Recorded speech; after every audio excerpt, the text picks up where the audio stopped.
여러분 안녕하세요. 1등급을 만드는 디테일 화학의 박주원입니다. 오늘은요, 정말 나름대로 공부를 하기는 하는데 성적이 오르지 않는 친구들을 위해 그 고민을 좀 들어주고 그리고 고민을 해결해보는 시간을 가져보도록 하겠습니다.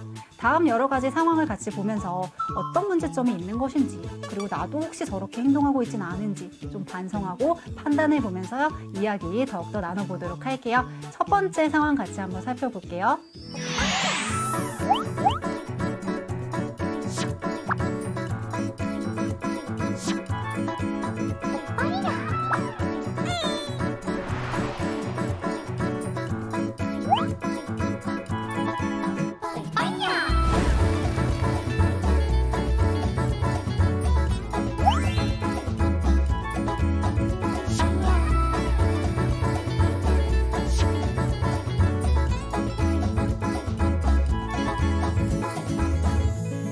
저 상황 진짜 남일 같지가 않을 겁니다. 선생님이 학교에서 상담을 굉장히 많이 하잖아요. 실제로 이제 전교 10등 안으로 들어온 학생들 중에서는 정작 고등학교에 왔었을 때는 성적을 잘 못 받는 경우가 굉장히 많습니다.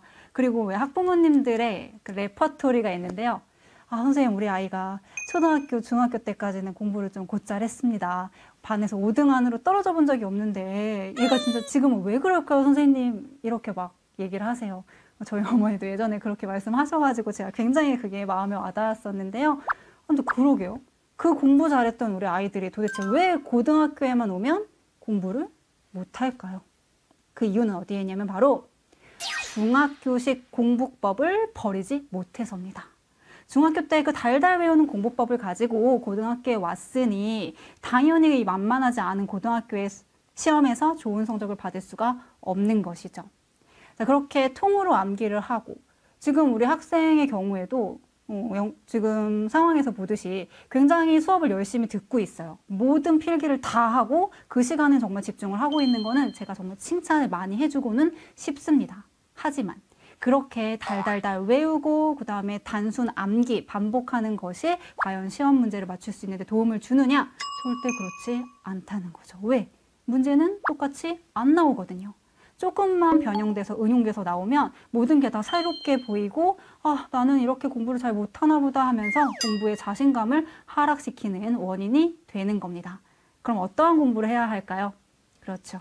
깊이 있는 사고력을 길러주는 생각하는 힘을 기르는 공부를 하셔야 돼요.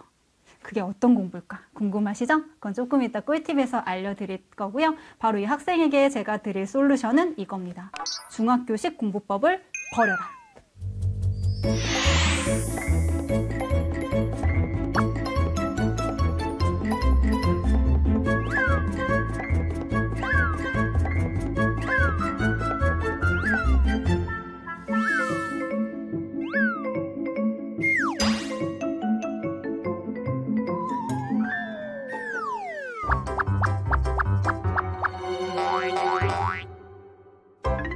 아이고야, 두 번째 친구, 이 상황이 어떻습니까?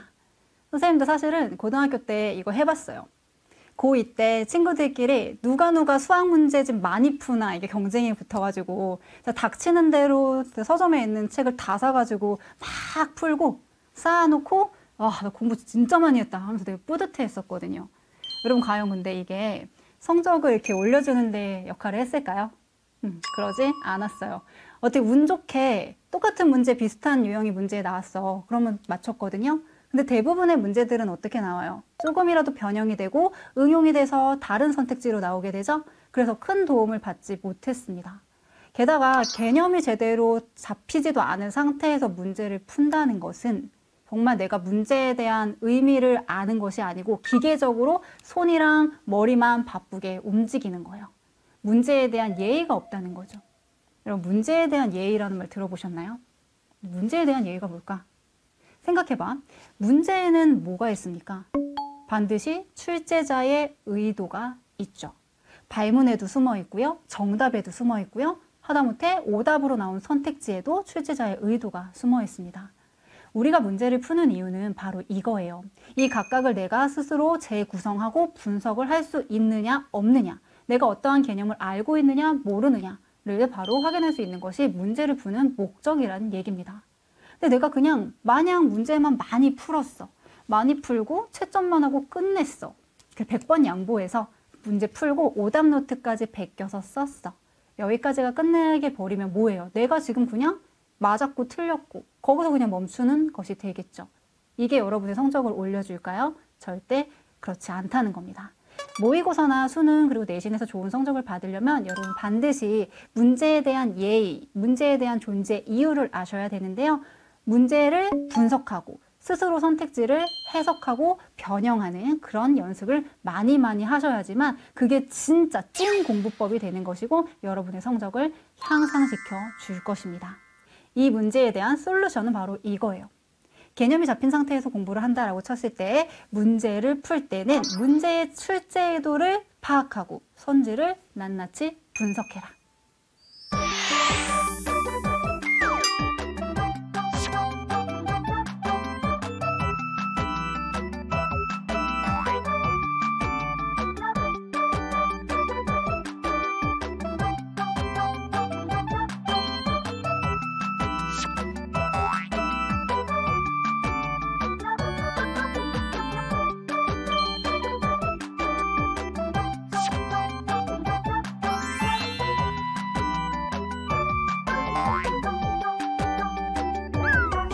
여러분 지금 CCTV 막 집에 달아놓은 것 같죠?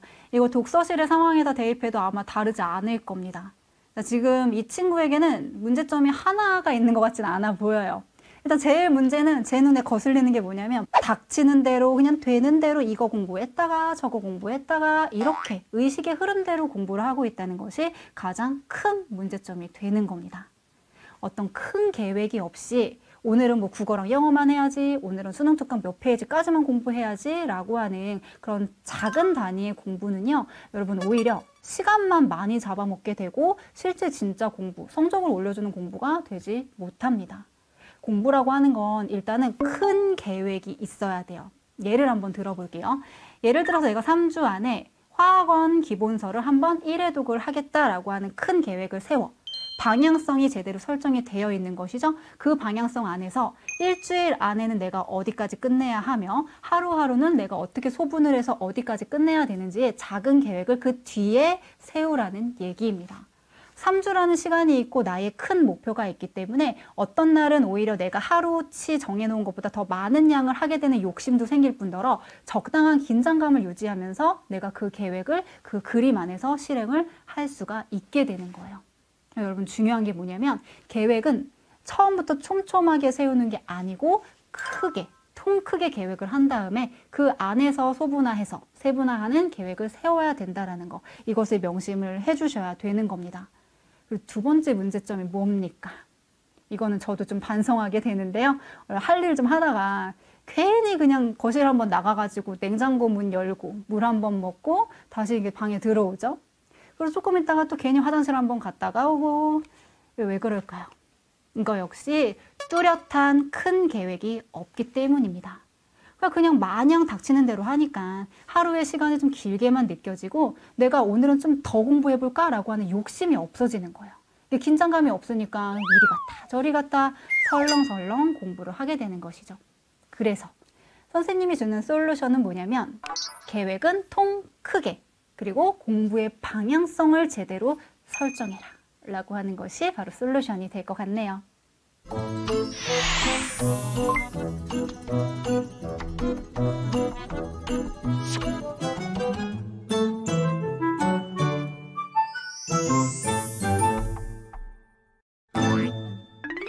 아이고야, 이 학생은 지금 또 어떻게 하고 있나요?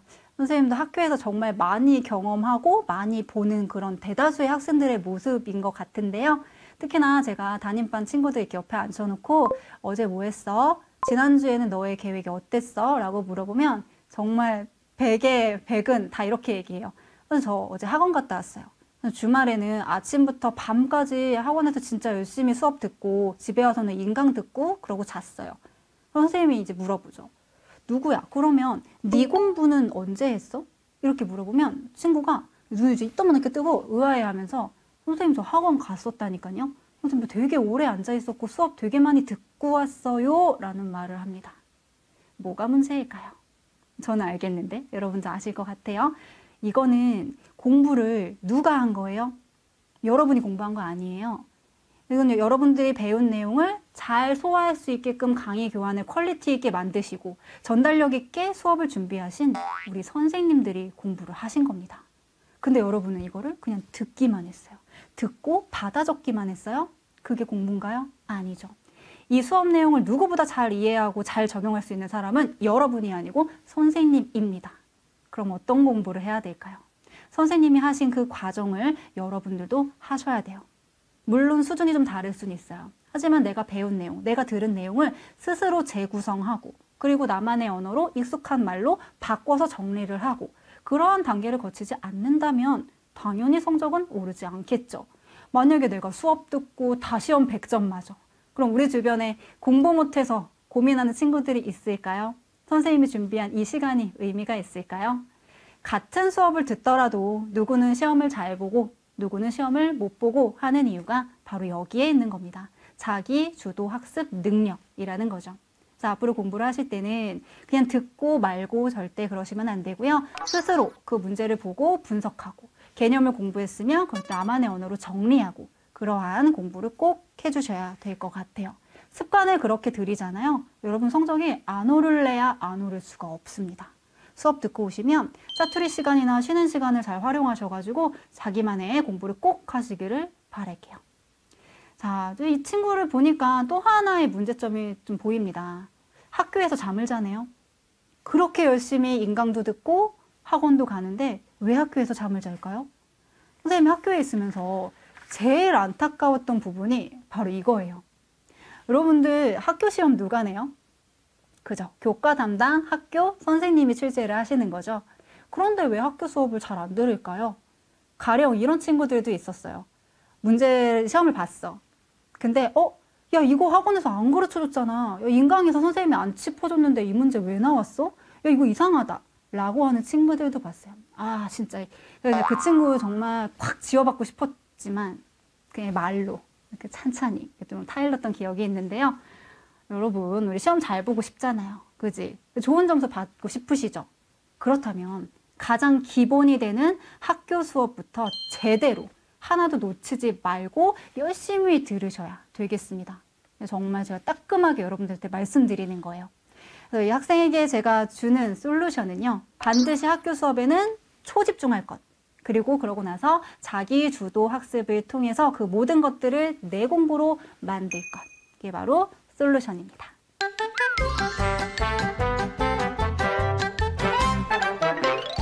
앞선 여러 사례들을 통해서 여러분들 어떠셨나요? 선생님이 주는 솔루션 아마 들으시면서 많이들 이해가 되셨을 거라고 생각을 합니다. 여기에 덧붙여서 제가 플러스 알파로 준비한 것이 있습니다. 무조건 성적으로는 찐 공부법. 뭐야? 꿀팁 대방출이었죠? 제가 공부를 정말 잘하게 되는 꿀팁을 지금부터 3가지 알려드리도록 할게요. 꿀팁 첫 번째. 사고력을 기르기 위한 고민하는 시간을 귀찮아하지 말 것. 여러분, 성적 향상의 비밀, 수능 만점의 비밀은요. 바로 스스로 생각하는 힘, 바로 사고력에 있습니다. 근데 우리는 그 좀 시간을 들여서 스스로 고민하는 시간을 굉장히 아까워하고 귀찮아하는 게 사실이에요. 아닌 것 같죠? 여러분들, 킬러 문항을 만났을 때 자기의 모습을 한번 생각해 봅시다. 어떻게 하시나요? 조금 어떻게 깨작깨작해요. 깨작깨작 하다가 해설지를 이렇게 열어보죠. 해설지를 보면 다 아는 것 같아. 다 알 것 같고. 그리고 이제 내가 오답노트에 한번 옮기고 나면 그냥 외워버리는 거예요. 읽다 보면 내가 아는 것 같고 이해된 것 같으니까 그렇게 공부를 마친다는 거죠. 그러나 그 외운 게 똑같이 문제에 나오는 경우를 본 적이 있으신가요? 절대 never 그러지 않습니다. 문제는요. 똑같이 암기해서 풀 수 있는 게 절대 나오지 않는다는 거예요. 그럼 내가 공부를 잘하려면 성적을 높이기 위해서는 도대체 어떻게 해야 하는가? 사고하는 힘, 고민하는 힘을 무조건 기르셔야 된다는 거죠.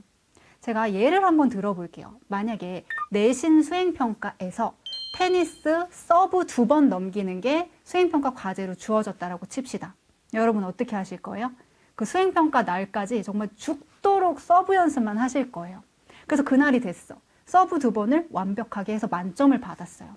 여러분 근데 이거는 그냥 수행평가에 내신 점수만 올려준 것이지 내가 그렇게 연습했다고 해서 테니스를 잘 치게 된다거나 혹은 운동 자체를 잘하게 되는 것이 된 건가요? 그렇지 않다는 거.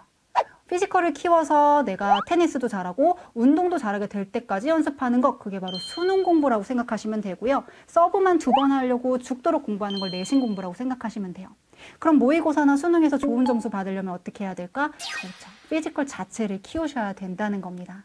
여러분 앞으로 공부하실 때는 반드시 스스로 문제에 대한 출제자의 의도를 파악을 해보셔야 되고요. 그리고 스스로 문제를 분석하고 선택지를 하나하나 분석해서 이거는 왜 정답이고 이거는 왜 오답인지까지 가려내셔야 돼요. 시간이 걸려도 괜찮습니다. 그렇게 시간을 걸려서 내가 스스로 고민하고 해결한 것들은 잊어버리지도 않고요. 다른 어떠한 형태로 문제가 변형되어 나와도 다 적용이 가능하거든요. 그게 바로 여러분의 성적을 높여줄 첫 번째 꿀팁이 되는 겁니다.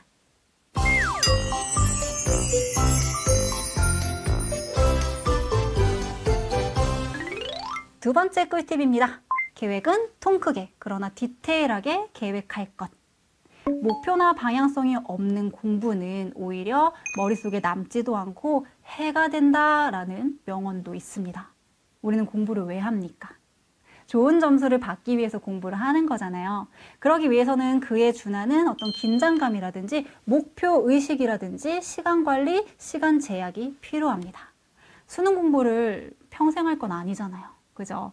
이렇게 하루하루 조금씩 수능 특강 조금, 오늘 뭐 영어랑 수학만, 오늘은 뭐 화학만 이렇게 하는 공부는요, 단편적으로 세우는 계획은 큰 도움이 되지 않습니다.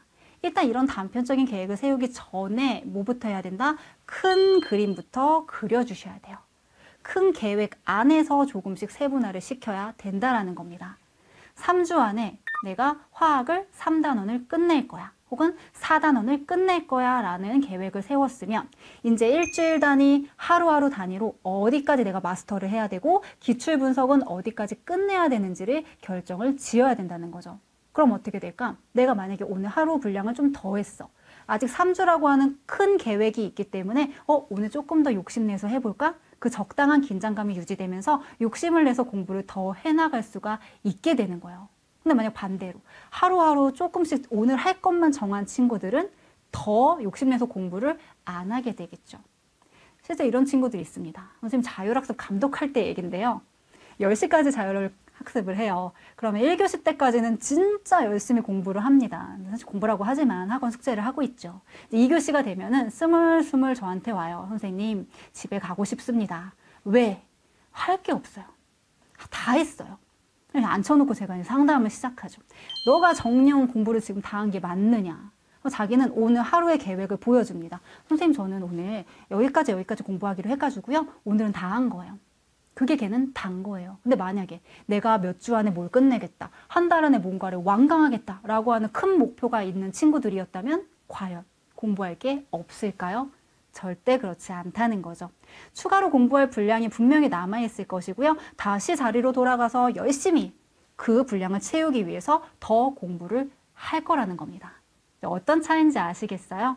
계획을 세우는 건 좋아요. 하지만 계획은 언제나 통 크게 먼저 세우고 그런 다음에 방향성을 설정하면 그 안에서 세분화해서 작은 계획을 세워 나가야 된다. 그게 바로 두 번째 꿀팁이 되겠습니다.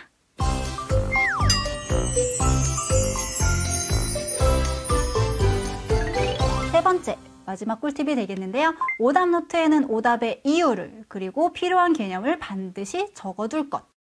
오답 노트를 만드는 이유는요. 오답을 확인하기 위함일까요? 아닙니다. 우리는 오답을 분석하기 위해서 오답 노트를 만들어요.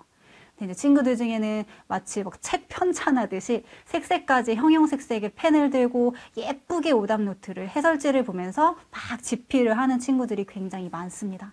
그러고 나서 어떻게 한 번 보면 다행이에요. 근데 이제 그거 쓰느라 이미 너무 지쳤고 그리고 해설지를 그대로 옮겼기 때문에 그냥 한 번 보고 외우면 그게 공부했다라고 착각을 많이들 합니다. 근데 그게 의미가 있을까요? 의미가 없죠. 손만 아파요. 그리고 볼펜이 아깝습니다. 여러분 그냥 시험지에다가 해도 돼요. 만들어도 돼요. 오답 노트를 따로 만드셔도 되지만 중요한 건 그 내용이죠. 내가 뭘 틀렸고 뭘 맞았는지 그것만 확인하기 위함이 절대 아니고요. 오답노트에 오려 붙였다고 쳐요. 거기에는 내가 그 문제를 왜 틀렸는지, 단순한 실수였는지, 어떤 개념이 생각이 안 났는지, 아이의 어떤 개념을 통으로 몰랐는지, 알긴 알았는데 오개념을 가지고 있었는지 아닌지를 아주 구체적으로 적어 놓으셔야 된다는 겁니다. 만약 그거 안 적잖아요. 안 적고 그냥 틀렸네? 해설 그대로 옮겨 적어 나중에 이만큼 오답노트가 쌓여요. 그걸 처음부터 끝까지 보면 시간이 얼마나 걸릴까? 많이 걸리겠죠. 근데 내가 그렇게 구체적으로 하나씩 표현을 해놨다. 정말 중요한 순간에 내가 정말 모르는 것만, 헷갈렸던 것들만 이렇게 똑똑하게 효율적으로 시간을 낭비하지 않으면서 공부를 해나갈 수 있다는 겁니다. 잘 만든 오답노트는 편찬하는 게 아니고요. 잘 만든 오답노트는 정답을 이끌어내기 위한 필수 과정이라는 사실을 여러분들이 꼭 명심을 하셔야 돼요. 이게 세 번째 꿀팁, 오답노트에는 오답의 이유를 분명하게 적어야 한다.